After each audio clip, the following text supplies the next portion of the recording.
to learn and to do better. So now we're all ears. How should government interact with our regional partners to make a difference? Well, I think that the United States needs to make it clear to our international partners that this level of migration, illegal migration into the United States cannot be sustained. It's causing problems with our country, and that we need to work together to address it and stop it, because to the extent that the criminal cartels are enriched and emboldened, it affects civil society in their countries as well. It's destabilizing to Mexico and to some of the other. Panama is terribly destabilized because of the trafficking that occurs through the Darien Gap. Thank you. They have an interest in working with us, too. Thank you very much. My time has expired. I yield back. Thank you, ma'am. Gentleman yields. I now recognize Mr. Bishop, North Carolina. Thank you, Mr. Chairman. Mr. Jones, you're the witness I've been waiting to hear for months and months in this committee. You talked about and I forgot how you described it, ultra-violence. What did you say about, what did you call the violence? Hyper-violence. Hyper-violence among Mexican cartels. I've questioned witnesses here before about in January in Culiacan, I believe, there was open warfare, 50 cal machine guns being used, narco tanks driven by cartel soldiers against the Mexican army. This was the second effort to take Ovidio Guzman, I believe. And you have said, I think it certainly is, I have some concern about militarizing this dispute and having the United States military take on the Mexican cartels. I'm open to the debate on that. But there's another aspect of this that is of interest to me, and I wonder if you can comment on it, because the wristbands that you hold up testify to it. You talked about what did you call that? Bondage slavery? Debt bondage, sir. Debt bondage, yes, sir. And so you got hundreds of thousands, or at least 150,000, 200,000 migrants entering per month. Mexican cartel has tabs on all of them. We saw the headline the chairman put up during his opening statement from the New York Post that Honduran migrants were operating the drug trade, or I believe is what they said, in San Francisco, a very troubled place, as you know. What prevents, as they bring these very vulnerable human beings that they have absolute control over and knowledge of into the United States, or keeping tabs on them, these criminal organizations, could they not develop the same sort of hyper violence in the United States that we're seeing in Mexico, given sufficient time? And they will. I can assure every member here, if you do not take action on this and change what we are doing and look at them not as you are hearing as criminals, but truly as terrorist organizations, and leverage the full weight of this government, it is coming here. I worked in 2015 the beheading of an individual in Port Isabel, South Padre Island, that was committed by a U.S. Border Patrol working directly for the Gulf Cartel. He was gutted from the navel up, all the way up.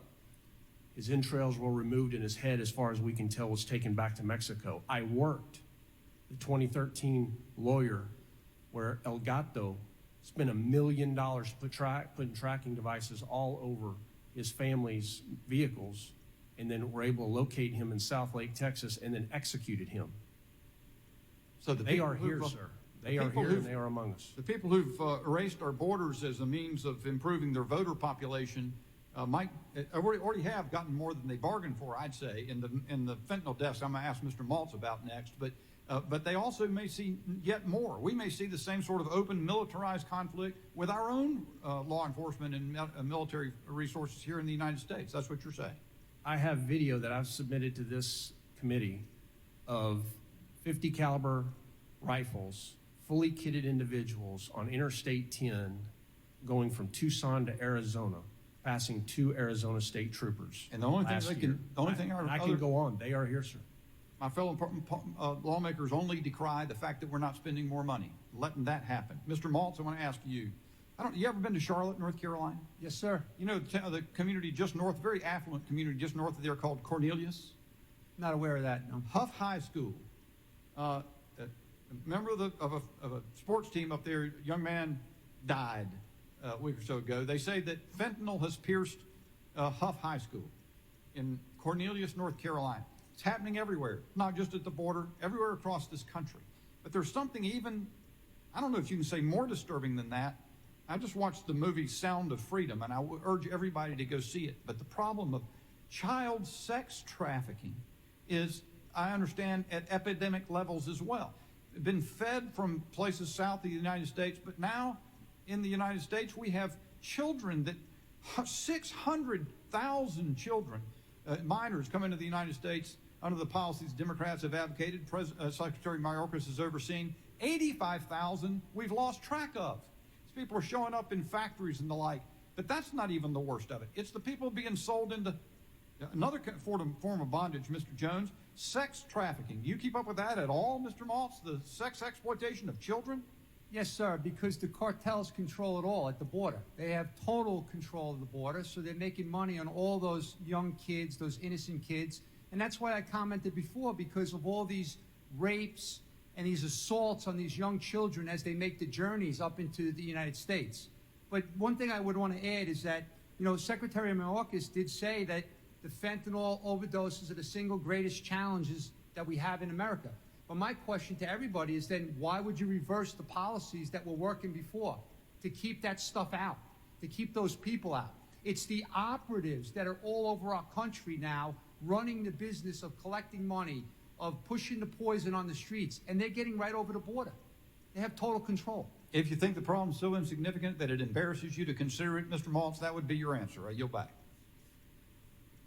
The gentleman yields. I now recognize Mr. Thanadar. Thank you, Mr. Chair, and thank you to the witnesses who are here today. 2 months ago, the DEA confirmed the interception of a massive shipment of over 20 kilograms of fentanyl during a routine traffic stop in my beloved city of Detroit. Now just think about this for a moment. A fatal dose of fentanyl is only 2 milligrams. Now, if you look at this 20 kilogram seizure of fentanyl, and if I do a quick math here,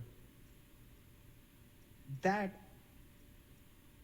20 kilograms is enough to kill 10 million people. That's almost the entire population of my state of Michigan. But let me clarify. This deadly drug finds its way to my district because there is a name, an unattended addict, a path of destruction waiting for it. That is the root cause of this fentanyl crisis, demand for the opioid. My message to my Republican colleagues is that the opioid epidemic does not begin or end at our borders. This crisis is not a border crisis, it is a public health crisis. We need to focus on health care. By doing so, we not only save lives, but also disrupt the profitability of these cartels. It's a win-win situation. We can cripple their operation while healing those trapped in this grip of addiction.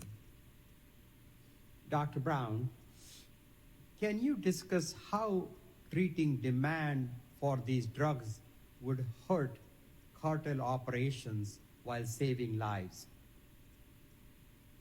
Thank you. I stated at the beginning of my testimony that focusing on treatment, demand reduction, and harm reduction approaches is absolutely critical and indispensable. This is indeed what will save U.S. lives. Law enforcement actions, both on the U.S. side of the border and internationally, are also very important because we do want to minimize the amount of flows to the United States, and also because the objective should be dismantling the drug trafficking groups.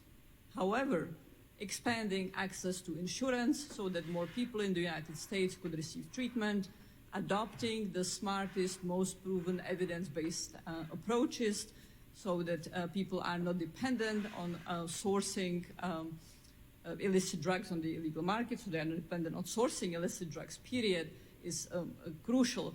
And with that, and a very important element of that is also treating the underlying cause, which is still a significant overprescription of legal opioids. And I want to go back to emphasizing another point from my testimony, the real big danger currently of pharmacies in Mexico that are brick and mortar buildings, look like any pharmacies, and are selling all kinds of drugs, including fentanyl and meth-laced adulterated drugs to international tourists such as US citizens. They need to be shut down. Thank you, Dr. Brown. My understanding is that the administration is working to expand its public health initiative to combat the fentanyl epidemic. Do you view this as a necessary step? Yes, the Biden administration deserves enormous credit for framing a lot of our drug policy in terms of public health. Significant, genuine progress has been made, and some of them precedes initiative already from during the Trump administration, with states, state legislature, and members of Congress, the U.S. Congress recognizing the need to adopt much smarter, much wiser strategies, such as the availability of overdose, of medications that reverse overdose. Thank you, Dr. Brown. And Mr. Chairman, I yield back. The gentleman yields. I now recognize Mr. Jimenez from Florida. Thank you very much. You know, about in September 11, 2001, terrorists killed around 3,000 Americans. And we went 7,000 miles and we waged war for 20 years because 3,000 Americans were killed. 70,000 Americans are being killed every single year by fentanyl, and we're doing nothing about it. I had the director of the FBI sitting in that chair, and I asked him, do you think that we should be labeling the Mexican cartels, the multinational cartels, as terrorists? And he says, well, it's just a technicality. Well, they're terrorists. They're killing us. As a matter of fact, we only lost 60,000, close to 60,000 people in Vietnam in 10 years of war. They're killing 70,000 Americans every single year, and they're right across the border. So my question to you, Mr. Jones, is this. Do you believe that the Biden administration policies have strengthened the Mexican cartels? Yes, sir. I know they have. Do you believe that by strengthening the Mexican cartels, we are actually not only destabilizing the United States of America, but we're also helping to destabilize Mexico? Yes. And there's the crux of the matter. And so we can fund $10 billion and put CBP agents locked in arm 2,000 miles on the border, and unless we change the policy, nothing changes. Is that correct? That is absolutely correct. This is an authority issue. This is not a money issue any longer. We as lawmen do not have the authorities we have needed to go after these cartels. That is the problem. And I don't believe in going to war with the cartels. They are dark networks, Congressman, and the way we win against them is giving us the authority for full spectrum operations, leveraging our full U.S. intelligence agencies, law enforcement, and military, but mostly clandestine operations. How you go after the Sinaloa cartel as a network will be much different as to how we go after the Gulf Cartel del Noreste and many others, because these networks are different, and we have to fight in the future differently than we have in the past. I agree, but also we need to change our policy so that the migrants who are coming through, who think they can get into the United States, that are paying them their passage, deprives them of that revenue and makes them weaker. Is that correct? It does, but you also need to understand these cartels are global. You hear all the time that right now they're making billions of dollars off of the human trafficking of people. That's absolutely true, and they're making more than they are off of drugs. But when you look at them in the totality today, look at why Cartel Jalisco New Generation has risen so quickly, so fast. Because they began moving their narcotics overseas to Europe, Russia, and Australia, making hundreds of thousands of dollars. Literally, 1 kilo at one time in Australia was $180,000. This is why their rise is so massive. But what are you always told by these so-called experts? That these cartels, listen, if you just legalize it, it'll all go away. Look at what has happened to us. You're right.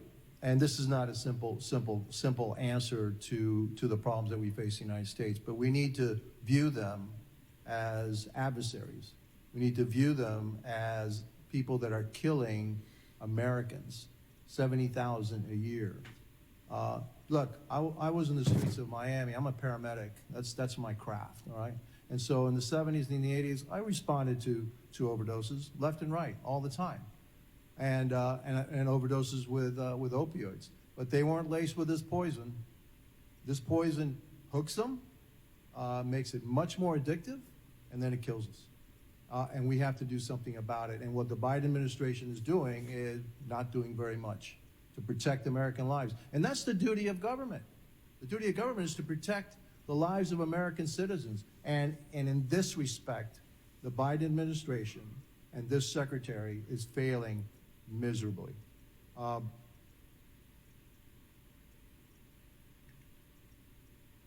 Much has been said about the decrease in the number of migrants that are coming through the border now from the height. And yeah, maybe it was, but the number that I got, the last, in February 2020, only 36,000 migrants were encountered at the border. Now we're looking at as 100,000 as being a good number, 150,000 being a good number. It's an utter disaster what's happening at the border. It's an utter disaster what's happening at the border. And one final thought. You know, my colleagues across the aisle think that everything can be solved by throwing money at it. And it cannot. In this case, the best thing we can do is change the policies. And by changing the policies, you will then disincentivize the migrants from coming into the United States, deprive the cartels of the money that they get from them, and then we can start focusing in on destroying the cartels, which are the source of the fentanyl, which is killing 70,000 Americans every single year. And I yield back. Thank you. The gentleman yields. Without objection, the title of Mrs. Vaughn's testimony submitted for the record has to be stricken. The wording of that title makes an accusation against the president and the secretary that they're accomplices to crime, and we have to strike that. So without objection, the title of that testimony is stricken, and we'll move to the next question. I now recognize Mr. Magaziner for 5 minutes. Well, thank you, Chairman. You know, the American people want us to work together in a bipartisan way to solve the nation's problems and to strengthen our security. But instead, we are here for yet another episode of impeachment theater, the latest installment in House Republicans' plans to impeach someone, anyone, from the Biden administration. And it's disappointing. And the facts don't support it. The premise of the argument, and we all know that this is where this is headed, the premise of the argument is something like this, that Secretary Mayorkas, President Biden, are breaking the law because they're not attempting to stop transnational criminal activity at the border. But unfortunately for my colleagues, the facts are not on their side. Here is just a sample of the actions that the Biden administration has taken to combat transnational criminal organizations at the border. In 2021, Secretary Mayorkas launched Operation Sentinel, a collaborative interagency effort to disrupt logistical networks of criminal organizations. Also in 2021, the administration launched Joint Task Force Alpha to enhance U.S. enforcement efforts against smuggling and trafficking groups operating in Mexico and in the Northern Triangle countries. December 2021, President Biden issued Executive Order 14060, establishing the United States Council on Transnational Organized Crime. The executive order outlined a policy for the United States to combat TCOs and established a council to monitor the production and implementation of coordinated strategic plans to do just that. Last year, Congress passed and President Biden signed legislation to increase funding for border security, for better technology at points of entry, for more Border Patrol agents. And in almost every case, our Republican colleagues who were there last year voted against this legislation. This year, the Biden administration launched Operation Blue Lotus and Operation Four Horsemen, interagency surges of operations to seize narcotics, investigate crimes, and investigate dangerous individuals associated with TCOs. In just 2 months, those operations seized nearly 10,000 pounds of fentanyl and more than 10,000 pounds of other narcotics, like cocaine and methamphetamines. In the last week alone, Operation Blue Lotus arrested 284 people on fentanyl charges. I can keep going. Secretary Mayorkas launched Operation Artemis to target precursor chemicals, pill presses and parts, and finished substances involved in fentanyl. Secretary of State Blinken, who some of our colleagues are also trying to impeach, organized a ministerial meeting with more than 80 countries to launch a global coalition to address synthetic drug threats, a worldwide effort led by the United States to disrupt fentanyl supply chains. In April, the Biden administration's Justice Department announced charges against 28 Sinaloa cartel leaders. And of course, most importantly, since the expiration of Donald Trump's Title 42 policy, illegal border crossings are down more than 50%. That is on President Biden's watch. So listen, we can all have our own opinions about whether the administration is doing a good job or not. Everybody is entitled to those opinions. But if your core argument is that the Biden administration is breaking the law by not trying to disrupt TCOs, the facts don't support it. And we're going to keep having this debate apparently for months to come, but that is the central point. And here's what it all boils down to. Even though the president and his administration have taken numerous actions to address the challenges at the border, detaining criminals, seizing drugs, some of our colleagues are just hell-bent on impeaching a cabinet secretary for the first time in 150 years. And for some, this has been the plan all along. House Republicans first introduced articles of impeachment against Secretary Mayorkas 2 years ago, when the guy had only been in office for a couple months. They have been gushing to their donors about impeachment behind closed doors before they even took control of the House and before any of these investigations even began, even though there's no legal basis. So, look, the American people want us to work together to secure the border on a bipartisan basis. There are things that we could be doing. We should invest in technology and personnel. We should strengthen our relationships with allies in the region who are key partners in this fight. We can reform the immigration system to make it more orderly. We can finally do something about the flow of illegal guns across the border from the United States and Mexico, which is a part of this problem that our colleagues don't ever want to talk about. But in order for us to move forward in a productive way, impeachment theater has to stop so that we can get to work for the American people.